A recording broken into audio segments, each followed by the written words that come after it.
Et puis, je vais partager mon écran, mais peut-être d'abord vous dire, je suis contente de vous voir et finalement de poursuivre cette conversation avec vous ce matin. Euh, Quand Habib m'a d'abord demandé de parler des violences armées, je lui ai dit, mais moi, je suis pas une spécialiste. Et puis, dans un deuxième temps, et en fait, en parlant avec Habib, euh, j'ai trouvé ça intéressant parce que je crois qu'il faut justement ces temps-ci penser en dehors des silos, parce que tous ces phénomènes de violence et ce qui se passe et ce qui fait mal dans notre société, aussi la détresse et la violence sont liés. Alors c'est peut-être un peu de ça dont je vais vous parler ce matin, c'est finalement comment est-ce qu'on peut penser ces grandes transformations sociales qui finalement peuvent amener de la détresse, mais aussi beaucoup de colère, particulièrement chez les jeunes. Habib, j'ai à peu près, tu veux que je parle 30 minutes à peu près? Ça te À va? peu près 30 minutes plus une petite période de questions-réponses. Ok, voilà.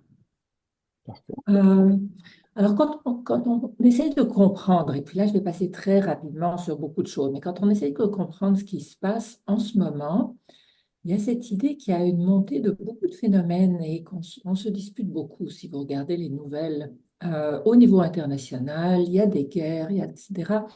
Et finalement, il y a cette idée qu'il s'agit, comme dans la météo, d'une tempête. Alors, pourquoi est-ce que c'est une aussi grosse tempête en ce moment?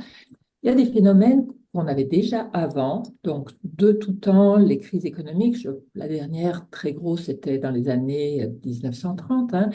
Les crises économiques, l'incertitude, la confusion idéologique ont toujours mené au populisme et à la polarisation sociale. Donc, c'est des grands phénomènes cycliques dans l'humanité. Plus récemment, la mondialisation a ébranlé les grands récits structurants, hein, ce qui faisait on savait qui on était, à quel groupe on appartenait, nationaux, ethniques, religieux et effectivement de genre même. La question et évidemment, il y a des bonnes choses dans la fluidité et ça pose, là on sait que la confusion identitaire mène aussi vers la violence. Donc, vous voyez l'envers des gains de la déstructuration identitaire mondiale, finalement. Facteur très important, l'Internet et les médias sociaux ont transformé les communications et ça a un impact direct pour les jeunes sur les processus de socialisation et de mentalisation. Donc, on forme et on est en train de produire des humains différents. Encore une fois, il ne faut pas démoniser tout ça, ça a des bons côtés, mais ça soulève aussi des enjeux auxquels on ne s'attendait pas. On joue beaucoup aux apprentis sorciers. Et en ce moment, ce contexte, la combinaison de ces facteurs-là, accélère la propagation de la haine et la glorification de ce que j'appellerais la violence dystopique. Et j'y reviendrai. Alors, rapidement, ça amène des nouveaux récits qui structurent qui on est, entre autres, qu'est-ce qu'un homme, comment sont définis comme hommes. Et si vous voyez la popularité d'Andrew Tate, eh bien, c'est à la fois être beau, musclé, fort, riche, euh, noir, blanc, musulman, tout ça en même temps, et prôner la violence envers les femmes. Donc, des images qui sont attirantes pour de bonnes raisons, mais qui peuvent être aussi problématiques. Maintenant, les contre-discours. Si vous regardez les masculinités, quand on parle de masculinité toxique, de masculinité positive, les contre-discours font partie du problème. Donc le problème, c'est pas juste Andrew Tate et les masculinistes, c'est ce que nous leur opposons, qui éventuellement n'est absolument pas attirant pour des jeunes garçons qui essayent de définir qui ils sont. Donc pensez les choses de façon systémique, comme un va-et-vient entre des représentations polarisées, celle avec laquelle nous sommes en désaccord étant problématique, mais pas seulement, et celle que nous appuyons étant aussi à questionner. Et alors on retrouve un espace social divisé où, contrairement à ce qu'on pense souvent, l'intersectionnalité n'est plus uniquement cumulative, mais conflictuelle. Et c'est là qu'on voit qu'on a des conflits, donc entre minorités, par exemple, entre groupes religieux et groupes LGBTQ, donc des conflits qui divisent notre espace social et qui polarisent les choses de multiples façons. Là encore, les contre-discours étant questionnables, c'est-à-dire comme de dire à quelqu'un qu'il est raciste, bien, dire à quelqu'un qu'il est irrationnel, on l'a fait durant la pandémie, est-ce que ça aide vraiment ou non? L'intention est bonne, mais la question est quelle est l'efficacité des solutions que nous amenons en ce moment à ces grandes modifications.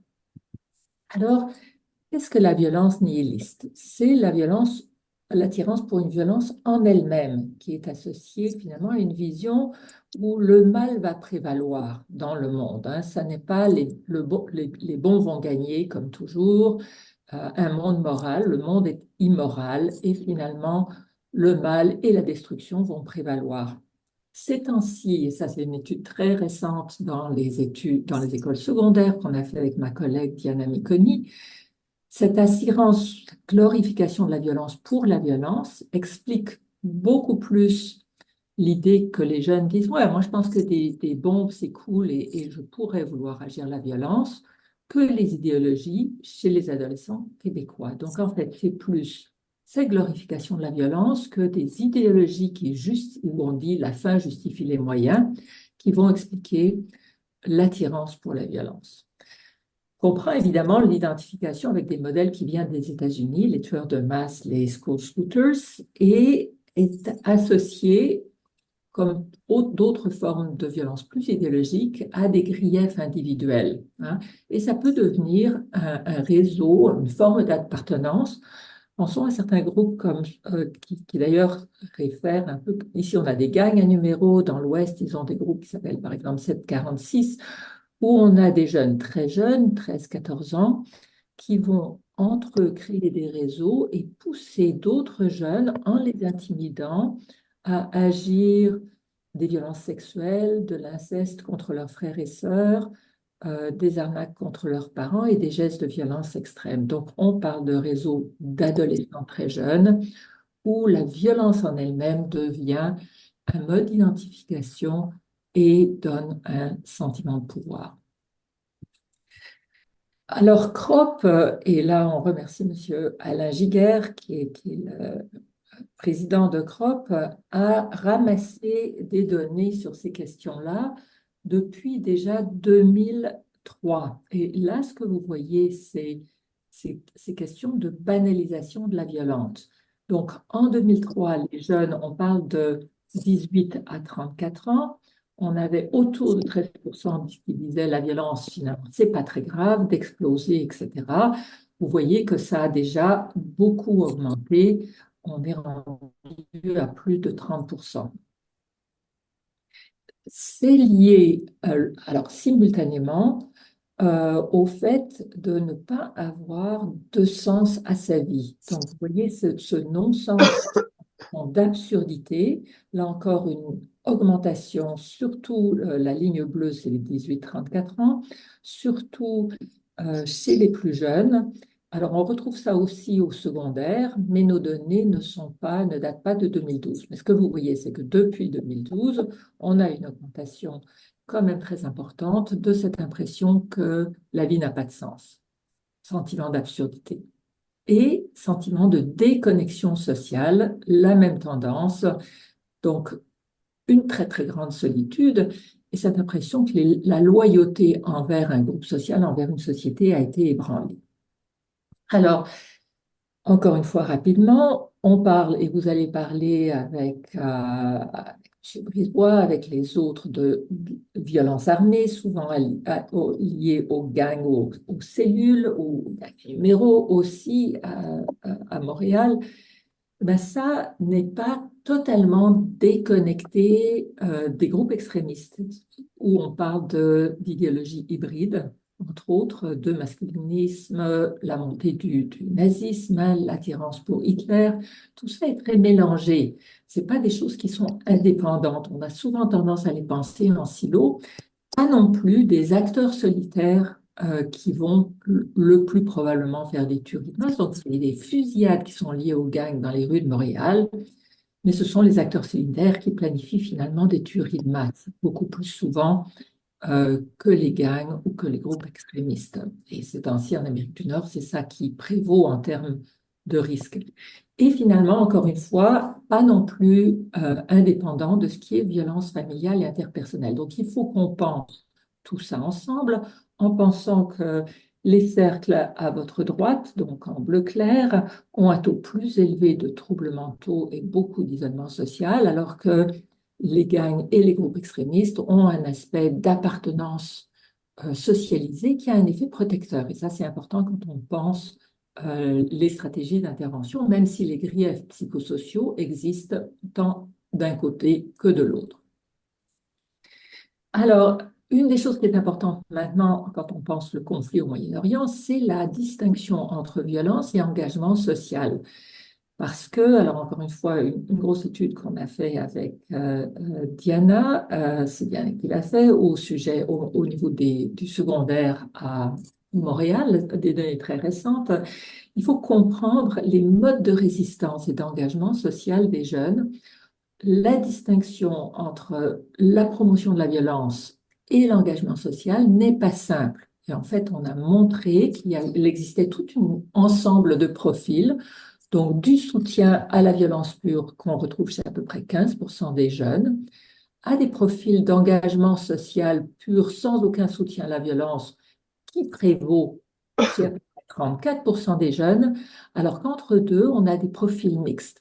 Donc c'est important parce que quand on considère qu'un engagement social ou une protestation, par exemple, pro-palestinien ou ça peut être pro-israélien aussi dans le cadre du conflit du Moyen-Orient, ces modes de protestation qui peuvent être dérangeants dans l'aspect social ont un aspect protecteur. Ils ne sont pas des voies royales vers la violence. Ils peuvent être mélangés à des manifestations qui sont violentes. Il faut comprendre cette complexité, miser et encourager des formes de résistance démocratique, même si dérangeantes des jeunes, si on veut diminuer la violence. Mais attention, les approches sécuritaires dans ce contexte-là mènent souvent au profilage et finalement envoient aux jeunes l'idée qu'ils n'ont pas de voix, qu'ils n'ont pas d'agencéité, qu'ils ne peuvent pas donc penser par eux-mêmes. Un grand résultat aussi dans les écoles secondaires, cette impression qu'ils ne sont pas entendus. Alors, quels sont les liens entre vulnérabilité individuelle et violence? Rappelons rapidement que la relation entre les attitudes et les comportements n'est pas linéaire. C'est pas parce qu'on croit que la violence est légitime qu'on va l'agir, pas du tout. Les profils d'âge associés au comportement violent en ce moment sont en changement accéléré. Donc, l'âge auquel on risque d'agir de la violence extrême, comme des viols, des violences sexuelles, des violences physiques et même des meurtres, ou l'utilisation d'armes, est en train de baisser. Au niveau du fédéral, on a un gros problème avec des jeunes qui ont commis des gestes très, très sérieux et qui ont entre 12 et 14 ans. Donc, un rajeunissement de l'âge, même quelquefois en dessous de la possibilité de judiciarisation, qui est une tendance lourde pour l'ensemble de l'Amérique du Nord, mais certainement pour le Canada et le Québec, et qui va poser des nouveaux problèmes. On n'a pas du tout les profils qu'on avait avant. Et ce qu'on a au niveau des données cliniques, ça soutient une réflexion sur ces tendances. Alors, la question des attitudes doit être l'objet de programmes de prévention primaire qui ne ciblent pas des jeunes violents, qui ciblent des façons de penser qui sous-tendent éventuellement une part de ces comportements violents et qui sous-tendent le fait de donner une voix et une agencité aux jeunes, alors que les jeunes à risque, là, doivent être soutenus par des programmes de prévention secondaires et tertiaires. On a souvent tendance à considérer que ça, c'est un continuum. Je pense que c'est une erreur. Les programmes de prévention primaire doivent être le fait des organismes communautaires, des écoles et du milieu de l'éducation et des milieux de travail, et absolument pas des milieux sécuritaires ni inspirés par ceux-ci. Quelques mots sur finalement un modèle clinique au Québec. Qu'est-ce qu'on fait quand on a des jeunes vulnérables? Donc, on a une clinique suprarégionale. Beaucoup d'entre vous qui participez ont des pratiques, que ce soit dans les écoles, dans les organismes communautaires ou dans d'autres milieux cliniques. Ce qui est important, c'est finalement le fait que les agresseurs habituellement sont considérés comme relevant du judiciaire alors que les victimes relèvent du milieu de la santé. Donc, on a pour l'instant on va mettre des conséquences souvent punitives, souvent moralisantes. Donc, je ne dis absolument pas qu'il ne faut pas que justice soit faite. Je dis simplement que punir le désespoir, c'est extrêmement dangereux. Et habituellement, ça nourrit des drames futurs. Donc, il faut s'interroger sur les origines de la violence, entre autres sur la détresse qui est associée, pour essayer de voir comment on peut éventuellement modifier des trajectoires d'engagement dans la violence, surtout quand elle commence très tôt, ce qui est le cas en ce moment. Donc, de plus en plus tôt, ça n'est pas le fait de mettre quelqu'un en centre spécialisé, ni en prison qui va modifier ces choses. Comment est-ce qu'on pense cet engagement, ces trajectoires, à partir à la fois de savoirs spécialisés, mais aussi de pratiques de proximité qui permettent de repenser une intégration sociale. Hein. Quelques données sociodémographiques. Alors, notre clientèle, on a une clinique au niveau du Québec qui est en train de changer de façon accélérée, cette clientèle-là. Et vous voyez, là, j'ai séparé, et c'est ce dont je voulais vous parler, ceux qui ont moins de 18 ans, un groupe, donc ça c'est fait à partir d'une revue des dossiers. On en a de plus en plus. On est passé de 20% de moins de 18 ans quand on a fondé la clinique en 2015-2016. Actuellement, ils sont 60% de la clientèle. Vous n'avez pas toutes les données ici. On est en train de continuer. On a toujours 1 ou 2 ans de retard à cause des questions d'éthique. Et ce qui est important, c'est ce groupe des moins de 18 ans qui est en croissance très rapide. Alors, d'où viennent-ils? Vous voyez qu'en orange, c'est les moins de 18 ans. Les moins de 18 ans, en majorité, viennent des écoles ou des services de santé référés par ça, un peu de la protection de la jeunesse ou de la famille. Les agences de sécurité, c'est beaucoup plus, les plus que 18 ans, mais c'est en train de changer. Le plus important, c'est idéologie et violence nihiliste. Alors là, vous voyez que les moins de 18 ans, 46% d'entre eux, c'est un peu moins que les tendances idéologiques, mais soutiennent une violence nihiliste. Et ça, c'est 2 fois plus que les plus vieux. Donc, la violence nihiliste, la glorification de la violence est beaucoup, beaucoup plus importante chez les adolescents que chez les adultes. Or, ça, ce n'est pas une notion qu'on a pour l'instant. Et on s'adresse, avec les scandales qui traversent notre espace social, beaucoup plus à des violences idéologiques qu'à cette violence nihiliste dont on a tendance à, même quand on parle de violence armée, à sous-estimer l'importance.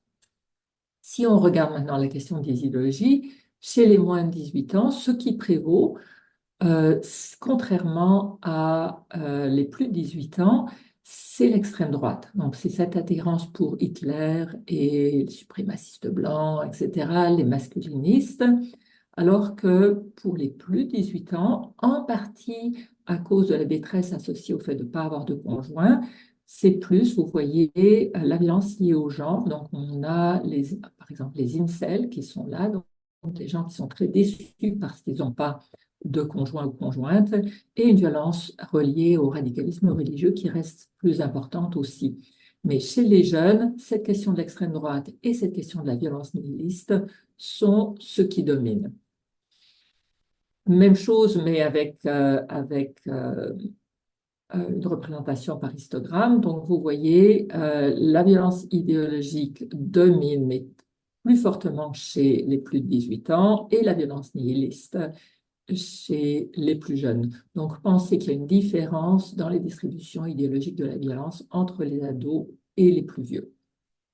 Profil diagnostique, aussi très important en termes d'intervention, chez les plus jeunes, donc là on parle des histogrammes orange, vous voyez que ce sont les désordres reliés au stress qui sont les plus prévalents. Alors ça c'est très important parce que ça donne une fenêtre d'intervention. Là-dedans, on a aussi bien des réactions de troubles d'adaptation, de trauma, que de traumas complexes. Donc la vie fait mal à ces ados qui glorifient la violence ou qui s'engagent dans des groupes extrémistes. Et ça, c'est important parce que ça donne une fenêtre d'intervention privilégiée. Alors, en termes d'évaluation du risque, très souvent, les modalités de passage à l'acte qu'ils planifient, même s'ils planifient des tueries de masse, sont beaucoup moins élaborées, crédibles que pour les plus de 18 ans. Mais si vous n'intervenez pas à ce moment-là, c'est très souvent ces jeunes-là qui vont se retrouver quelques années après à passer à l'acte. Donc, c'est pas parce qu'un jeune vous dit, je vais faire une tuerie de masse en volant une tourelle d'un hélicoptère Apache, ce qu'on a déjà entendu. Alors, c'est plutôt amusant parce que c'est peu crédible.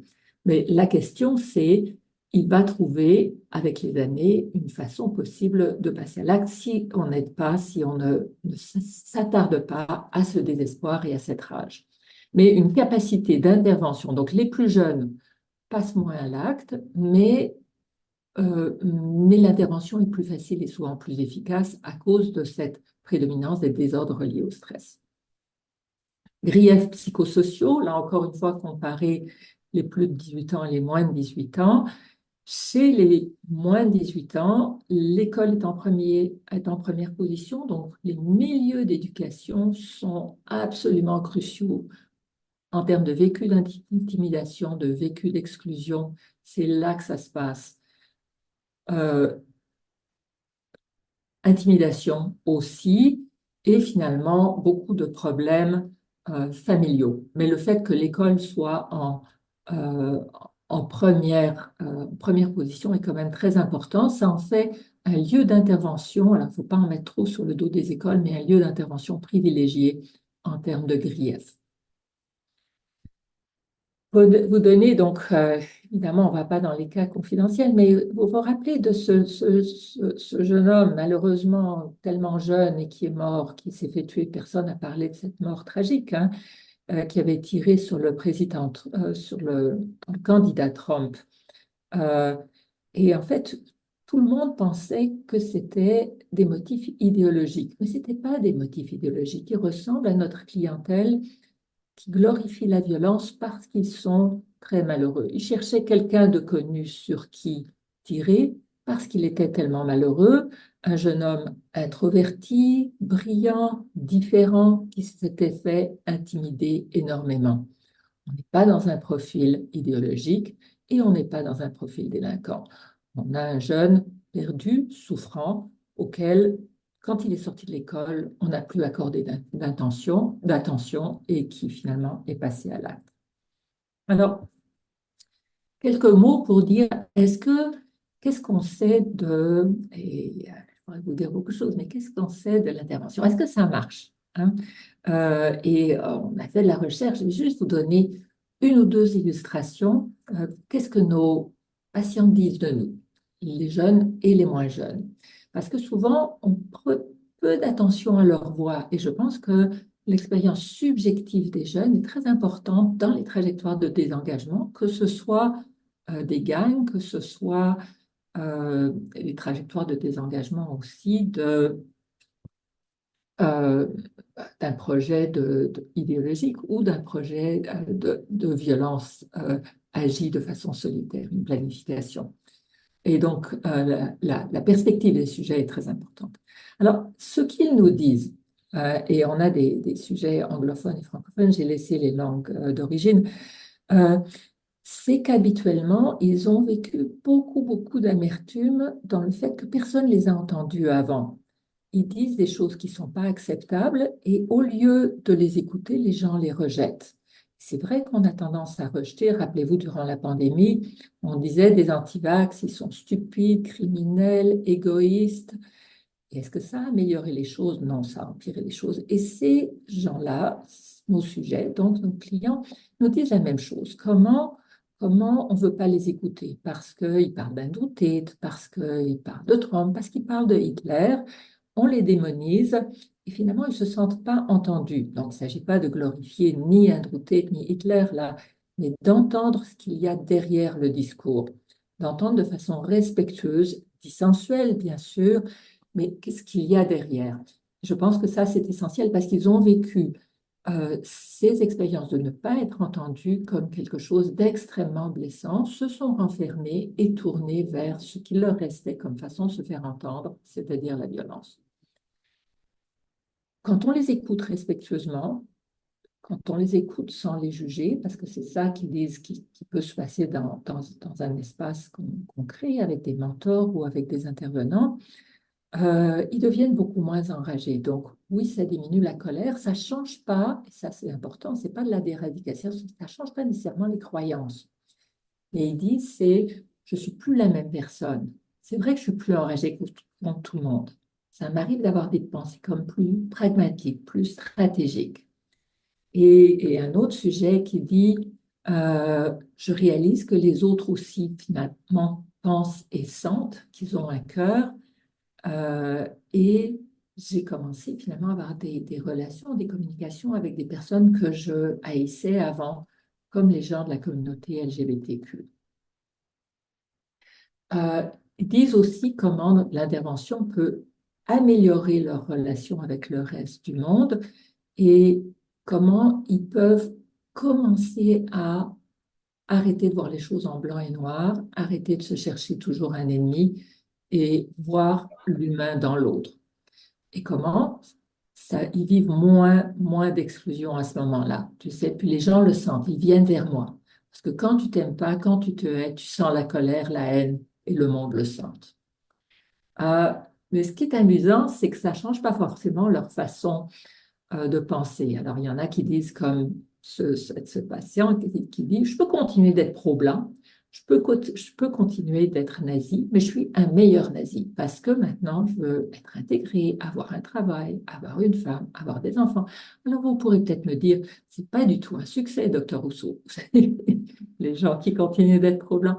Mais je pense que ce qu'on veut diminuer, c'est la haine, c'est le passage à l'acte.